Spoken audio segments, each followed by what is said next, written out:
नमस्कार. प्राईम पॉईंटमध्ये मी सुहास आपल्या सगळ्यांचं स्वागत करतो.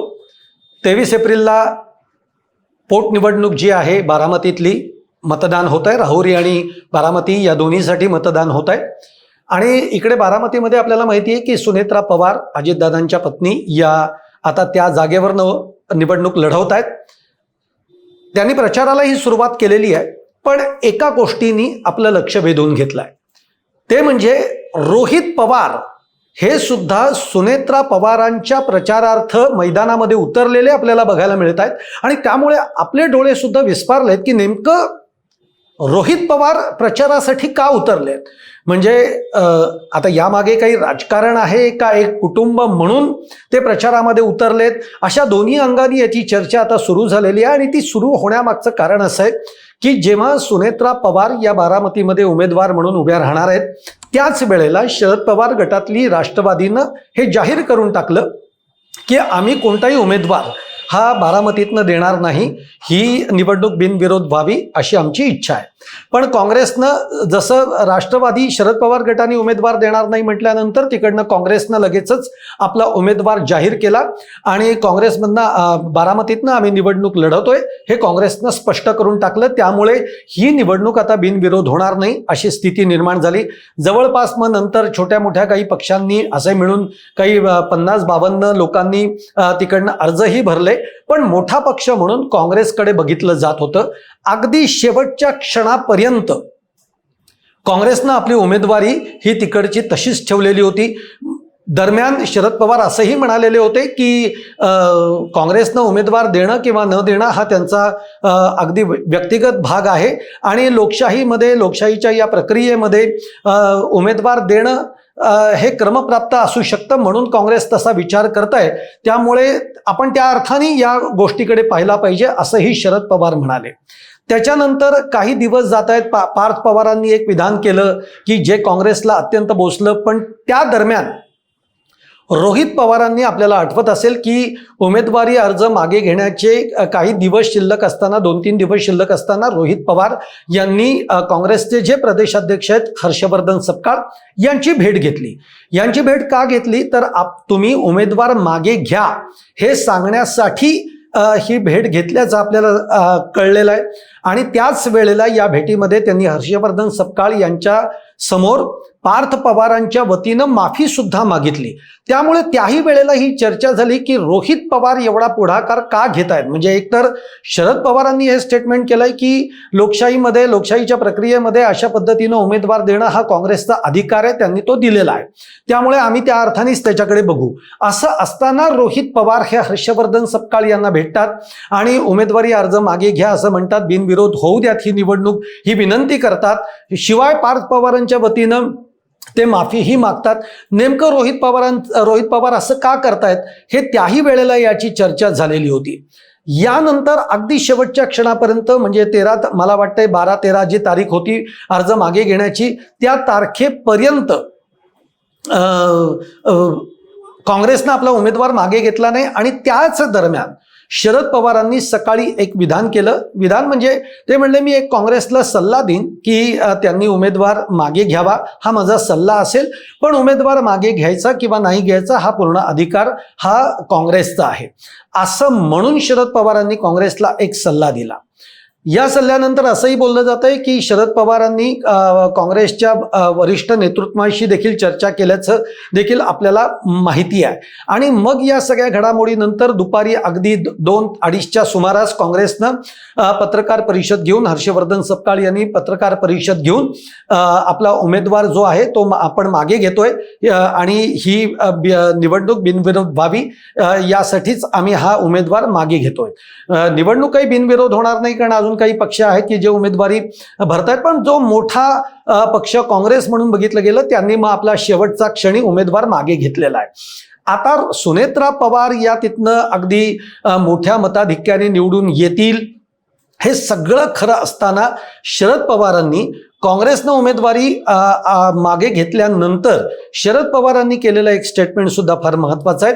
त्यांना पत्रकारांनी असं विचारलं की तुम्ही मग सुनेत्रा पवारांच्या प्रचारार्थ शरद पवार गटाची राष्ट्रवादी उतरणार का? तर त्याच्यावर स्पष्ट शब्दामध्ये शरद पवार असं म्हणाले की आम्ही कुणाच्याही प्रचारासाठी मैदानात उतरणार नाही.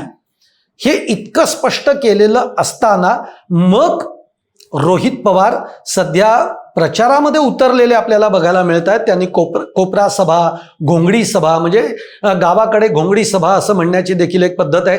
घोंगडी सभा घेऊन ते प्रचाराच्या मैदानात उतरलेले आहेत. अगदी काटेवाडीमध्ये जाऊन ते प्रचार करतायत, बारामतीमध्ये प्रचार करतायत.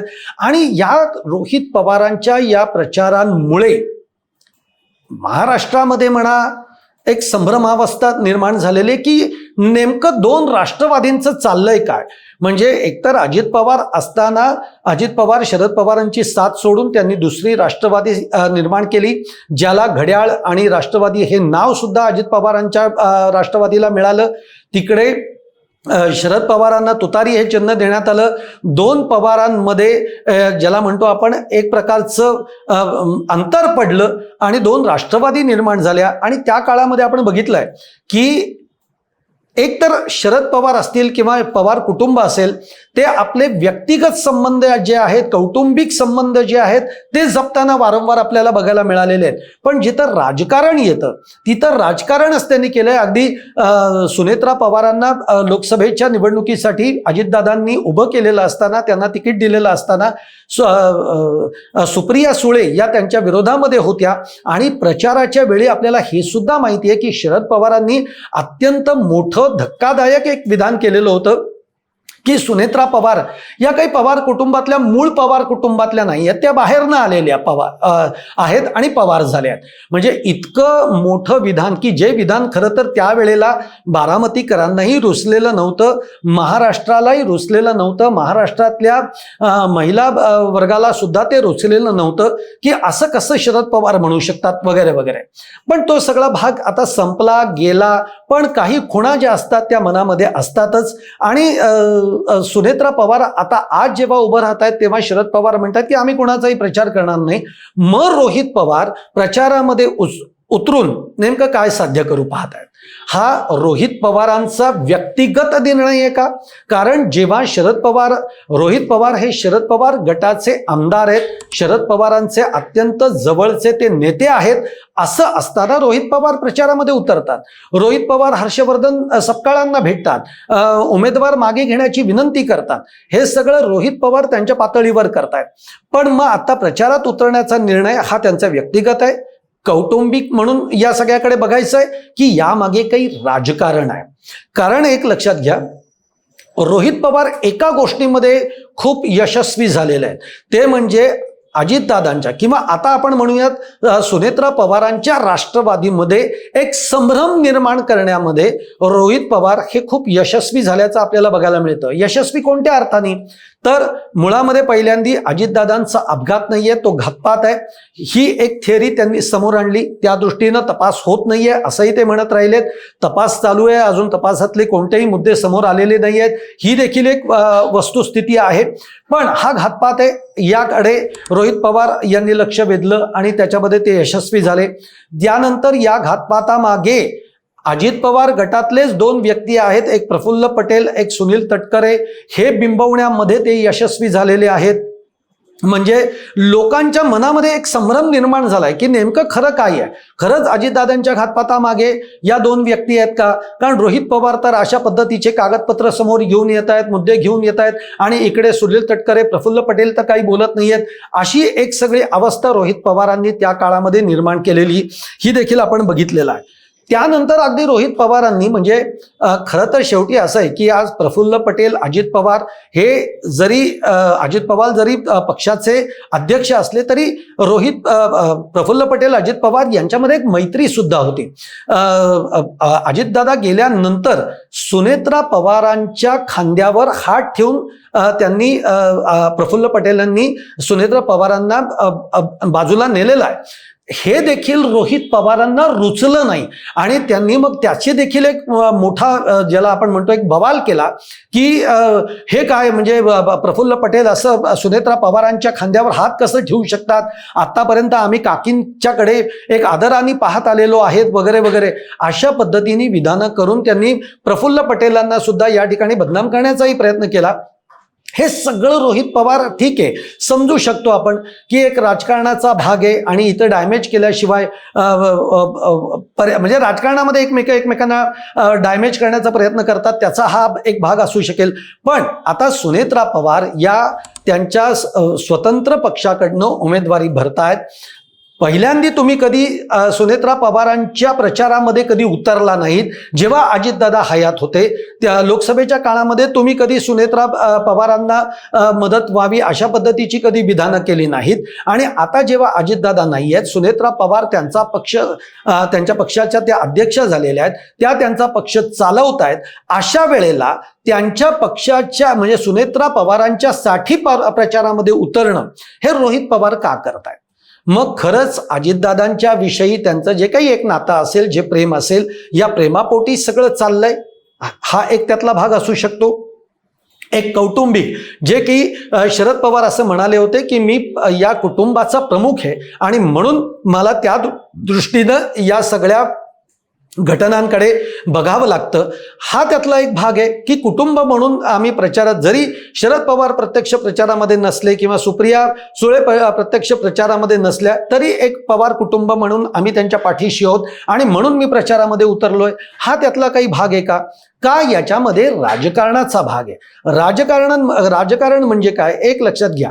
अजितदादा गेल्यानंतर कितीही झालं तरी आज अजित पवारांच्या पक्षामध्ये जे काही आमदार आहेत, जे 40 आमदार आहेत, जे खासदार आहेत, 1-2 खासदार आहेत, जे खासदार आहेत, या खासदारांच्या मनामध्ये एक संभ्रम तयार होतो की आता अजितदादांनंतर खरंच आपला वाली कोण असणार आहे? सुनेत्रा पवार या तितक्या सक्षम पद्धतीनं आपला पक्ष पुढे नेऊ शकतील का? ही मुळामध्ये एक जेव्हा अशक्यतांचा खेळ चालू असतो, अशा वेळेला रोहित पवार अजित पवारांच्या सुनेत्रा पवारांच्या पक्षामध्ये काही अधिक संभ्रम निर्माण होईल अशा पद्धतीचं काही काम करतायत का? ही देखील एक शंका सध्या व्यक्त केली जातीये. कारण एक लक्षात घ्या, रोहित पवारांच्या प्रचारामध्ये उतरण्याच्या या कृतीमागे राजकारण आहे असं का बोललं जात आहे? तर याच्यामुळे काय होणार आहे तर आज सुनेत्रा पवारांच्या राष्ट्रवादीमध्ये जे काही आमदार आहेत हे मुळामध्ये आधीच विचलित आहेत आणि त्यातून ते अधिक विचलित होत आहेत की नेमकं सुनेत्रा पवार या खरंच शरद पवारांच्या गटापासून दूर आहेत का? कुटुंबापासून त्या दूर आहेत का? खरंच त्या आपला पक्ष स्वतंत्रपणे चालवत आहेत का शरद पवारांच्या सांगण्यावरनं ते चालवत आहेत? असे काही प्रश्न आज सुनेत्रा पवारांच्याही राष्ट्रवादीचे जे आमदार आहेत त्यांच्या मनामध्ये आहे. आणि त्यात जेव्हा रोहित पवार प्रचारामध्ये उतरतात तेव्हा हे पवार एक आहेत आणि उद्या हे कदाचित एकत्र येऊ शकतील, विलिनीकरण होऊ शकतील, अशी एक संभ्रम अवस्था यातनं तयार होतीये. आता का तर एक लक्षात घ्या, जेव्हा अजितदादा गेले तेव्हा विलिनीकरणाची चर्चा ही शरद पवार गटाकडनं सुरू झाली. त्यानंतर मग आता मधल्या काळामध्ये शरद पवारांनी विलिनीकरणाचा कोणताही मुद्दा आता राहिलेला नाही. सुप्रिया सुळे सुद्धा म्हणाल्या दादाच नाही, तिथे आता विलिनीकरणाचा मुद्दा येतोच कुठे? शरद पवारही म्हणले आता दूरपर्यंत तरी मला विलिनीकरणाच्या बाबतीमध्ये काही वाटत नाहीये आणि आता या चर्चा संपलेल्या आहेत. पण मग तरी विलिनीकरण हे आवश्यक वाटतंय का शरद पवार गटाला? आणि मग प्रत्यक्षपणे शरद पवार यावर काही बोलणार नाहीत किंवा सुप्रिया सुळे यावर काही बोलणार नाहीत, पण रोहित पवारांना या विलिनीकरणाच्या दृष्टीनं काही संभ्रम निर्माण करण्याच्या दृष्टीनं मैदानात उतरवलेलं आहे का? कारण याही आधीच्या ज्या घटना आपण बघतोय की जरी सुनेत्रा पवारांनी किंवा सुनेत्रा पवारांच्या राष्ट्रवादीकडनं कोणीही असं म्हणत नसताना सुद्धा रोहित पवार हे हर्षवर्धन सपकाळांची भेट घेतात, रोहित पवार पार्थ पवारांच्या वतीनं माफी मागतात, रोहित पवार हे प्रचारासाठी मैदानामध्ये उतरतात. अर्थात यामागे काही राजकारण आहे का याची देखील आता चर्चा सुरू झालेली आहे. हे राजकारण म्हणजे काय की आता विलिनीकरण व्हावं हे शरद पवार गटातल्या लोकांना वाटतंय का अजित पवार गटातला गट जो आहे किंवा आता ज्या सुनेत्रा पवारांनी त्यांच्या राष्ट्रवादीवर जे त्या अध्यक्ष म्हणून आलेल्या आहेत किंवा आता ते पक्षाच्या पूर्ण नेतृत्व करतायत, आता हे नेतृत्व आपल्याकडे यावं म्हणजे शरद पवारांकडे यावं यासाठीची काही ही खेळी सुरू झालेली आहे का? किंवा विलिनीकरण करून आपली ताकद वाढवायची आहे आणि मग सुनेत्रा पवारांनी महाराष्ट्रातलं राजकारण करावं, सुप्रिया सुळेंनी दिल्लीचं राजकारण करावं, रोहित पवारांनी सुनेत्रा पवारांना महाराष्ट्रामध्ये मदत करावी, अशी काही रणनीती ठरतीये का? मग या सगळ्यामुळे, या सगळ्या चर्चांमुळे होतंय असं की सुनेत्रा पवारांच्या राष्ट्रवादीमध्ये एक संभ्रम तयार होतोय. तो संभ्रम आमदारांमध्ये होतोय, पदाधिकाऱ्यांमध्ये होतोय, कार्यकर्त्यांमध्ये होतोय, त्यांना नक्की कळत नाहीये. पण मग रोहित पवारांची ही प्रचारामध्ये उतरण्याच्या खेळीमागे अजून जी 2-3 कारणं आहेत ती अशी आहेत की एक लक्षात घ्या, बारामतीकरांना, जो बारामतीतला मतदार आहे, या मतदाराला हे त्यांना दाखवायचं आहे की आम्ही सगळे पवार एक आहोत. याच्यामुळे आगामी काळामध्ये तो शरद पवार गटाला सुद्धा फायदा उचलता येणार आहे हे त्यातनं दाखवण्याचा देखील एक प्रयत्न आहे का, हा देखील त्यातला चर्चेचा विषय आहे. आणि सगळ्यात महत्वाचं जे मला वाटतं की काँग्रेसच्या हर्षवर्धन सपकाळ यांनी उमेदवारी, बारामतीतला आपला उमेदवार मागे घेण्याच्या वेळेला एक फार महत्वाचं स्टेटमेंट असं केलेलं आहे की आत्ता आम्ही उमेदवार मागे घेतो आहोत, पण 2029 मध्ये बारामतीमध्ये आम्ही उमेदवार उतरवू आणि 2029 मध्ये बारामतीचा आमदार हा काँग्रेसचा असेल. हे फार मोठं विधान त्यावेळेला हर्षवर्धन सपकाळ यांनी केलेलं आहे. एक लक्षात घ्या, हे विधान म्हणजे एक प्रकारे शरद पवारांना दिलेलं हे आव्हान आहे. आणि आता शरद पवार गट अशा अर्थाने बघतोय की आपली ताकद कमी झालेली आहे, त्यामुळे छुप विलिनीकरणाच्या काही गोष्टी आता हालचाली आपल्याला सुरू करायला पाहिजेत आणि त्या दृष्टीनं रोहित पवारांना मैदानात उतरवलंय का, किंवा सुनेत्रा पवारांच्या या पक्षावर आपला ताबा, आपलं वर्चस्व हे ठेवण्यासाठी म्हणून या सगळ्या हालचाली सुरू झाल्यात का, असे सगळे संभ्रम हे रोहित पवारांच्या एका प्रचारामध्ये, सुनेत्रा पवारांच्या वतीनं प्रचारामध्ये उतरण्यामुळे सुरू झालेले आहेत. तुम्हाला सुद्धा काय वाटतंय? रोहित पवार हे प्रचारामध्ये उतरलेत, हे त्यांनी एक कुटुंब म्हणून योग्य केलेलं आहे का, की यामागे काही राजकारण आहे, यामागे सुनेत्रा पवारांचं नेतृत्व हे तितकं कणखर नाहीये हे दाखवण्याचा प्रयत्न या माध्यमातून होतोय का? सुनेत्रा पवारांच्या आमदारांमध्ये ते आमदार विचलित व्हावेत, संभ्रम तयार व्हावा, असं काही होतंय का? तुम्हाला नेमकं काय वाटतंय? रोहित पवार जे प्रचारासाठी मैदानात उतरलेत यामागे नेमकं कारण काय वाटतंय? तुम्ही सुद्धा कमेंट बॉक्समध्ये जरूर कळवा. आणि तुम्हाला माझा हा व्हिडिओ आवडला असेल तर लाईक करा, शेअर करा आणि चॅनल सबस्क्राईब करायला विसरू नका. धन्यवाद.